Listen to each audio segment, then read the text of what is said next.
Hello viewers, 2024 এর এডুকেশনের suggestion নিয়ে চলে এসেছি। তা উচ্চ মাধ্যমিকে যারা পরীক্ষা দিচ্ছ তাদেরকে বলছি তোমরা আমার চ্যানেলের সঙ্গে তাড়াতাড়ি যুক্ত হয়ে যাও। এর আগে আমি তোমাদের দুটো সাবজেক্টের সাজেশন দিয়ে দিয়েছি, যারা দেখোনি তারা দেখে নাও, আমার ভিডিও প্লেলিস্টে যাও, সব সাজেশনগুলো পেয়ে যাবে। আমি সংস্কৃত আর ইতিহাসে দিয়ে দিয়েছি। আজকে তৃতীয় সাবজেক্ট এডুকেশন নিয়ে চলে এসেছি, তা দেখে নাও কোনগুলো খুব গুরুত্বপূর্ণ। আর তোমাদের এবিটিএ টেস্ট পেপার বেরিয়ে গিয়েছে, খুব তাড়াতাড়ি সলিউশন নিয়ে চলে আসছি, তোমরা সমস্ত সমাধান এখানে পেয়ে যাবে। চলো আমরা দেখে নিই যে কোন কোন চ্যাপ্টার থেকে এডুকেশনে কতগুলি করে প্রশ্ন দিয়েছি। প্রশ্নের সংখ্যা খুবই কম, যদি এই প্রশ্নগুলো করো তাহলে 100% তোমরা কমন পাবে। চলো দেখি। প্রথম চ্যাপ্টারে আমরা দেখছি কি যে মনোযোগ কাকে বলে এবং মনোযোগের নির্ধারকগুলি লেখো।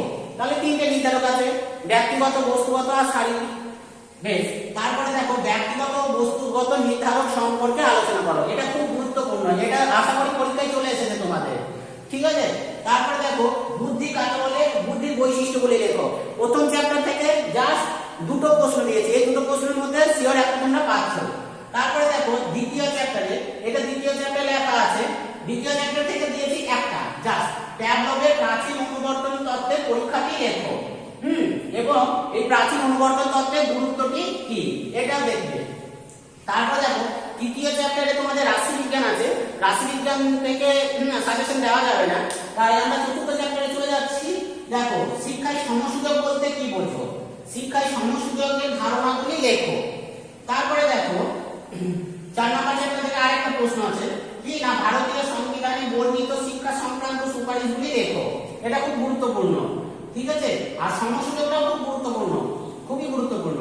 তারপর দেখো পঞ্চম অধ্যায় থেকে জাস্ট একটা কোশ্চেন দিয়েছে কি না, বিশ্ববিদ্যালয় শিক্ষা কমিশনের সুপারিশগুলি লেখো বা আলোচনা করো। এবার আমরা 6 নম্বর চ্যাপ্টার থেকে দেখবো 6 নম্বর চ্যাপ্টার থেকে কোন কোন প্রশ্নগুলো গুরুত্বপূর্ণ। চলো দেখো মুদালিয়র কমিশনের মতে মাধ্যমিক শিক্ষার লক্ষ্য ও উদ্দেশ্যগুলি লেখো। এই প্রসঙ্গে শব্দ প্রবাহের ধারণাটি লেখো। এটা গুরুত্বপূর্ণ আছে, খুব গুরুত্বপূর্ণ। তারপরে দেখো মাধ্যমিক শিক্ষার লক্ষ্য বিষয়ে মুদালিয়র কমিশনের সুপারিশগুলি কি ছিল সেগুলি লেখো। তারপরে দেখো 6 নম্বর চ্যাপ্টার থেকে মাধ্যমিক শিক্ষার পাঠ্যক্রমগুলি সম্পর্কে লেখো। এটা খুব গুরুত্বপূর্ণ। চলো তারপর 7 নম্বর চ্যাপ্টার থেকে কোনগুলো গুরুত্বপূর্ণ দেখি। প্রাক প্রাথমিক শিক্ষা প্রতিষ্ঠান হিসেবে ক্রেস, নার্সারি ও মন্তেসরি, ঠিক আছে, প্রতিষ্ঠান সম্পর্কে সংক্ষেপে আলোচনা করো। এটা খুব গুরুত্বপূর্ণ আছে, এটা আসতে পারে।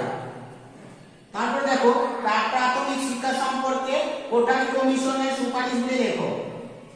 তারপর এটা দেখো 3 নাম্বার উচ্চ শিক্ষার মান উন্নয়নের জন্য কোটারি কমিশনের সুপারিশগুলি কি ছিল। এটা উচ্চ শিক্ষার জন্য, ঠিক আছে, হায়ার স্টাডি। তারপর দেখো বৃত্তিমুখী শিক্ষা ও কারিগরি শিক্ষা সম্পর্কে আলোচনা করো। 6 নাম্বার চ্যাপ্টার 7 নাম্বার চ্যাপ্টার থেকে 4টে দিয়েছি, 4টের মধ্যে আশা করি তোমরা দুটো বা একটা শিওর পাচ্ছই। দেখো 7 নম্বর চ্যাপ্টারে আরেকটা প্রশ্ন ছিল যেটা দেওয়া হয়নি। দেখো কোঠারি কমিশনের সুপারিশ অনুসারে প্রাথমিক শিক্ষা পাঠ্যক্রম বিষয়ে আলোচনা করো। তারপরে দেখো 8 নম্বর চ্যাপ্টার থেকে একটাই প্রশ্ন দিয়েছি এবং খুবই গুরুত্বপূর্ণ। দেখে নাও প্রশ্নটা, 1986 জাতীয় শিক্ষানীতির সুপারিশগুলি কি ছিল। তারপরে দেখো 9 নম্বর চ্যাপ্টার থেকে দুটো প্রশ্ন দিয়েছি, দুটোই খুব গুরুত্বপূর্ণ। একটা হচ্ছে কি মূক ও বধিরদের শিক্ষাদানের জন্য যে কোনো 4টি পদ্ধতি আলোচনা করো। তারপরে দেখো এটা খুব গুরুত্বপূর্ণ আছে।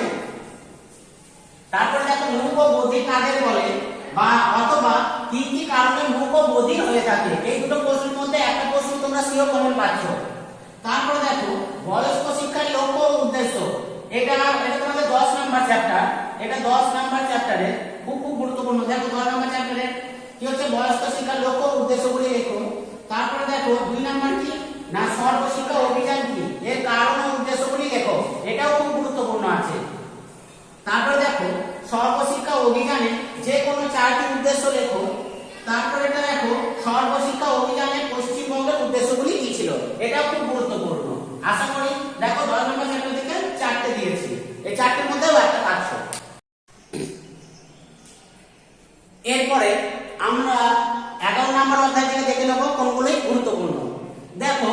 জানার জন্য শিক্ষা বলতে কি বোঝো, এইগুলো 4 নম্বরের।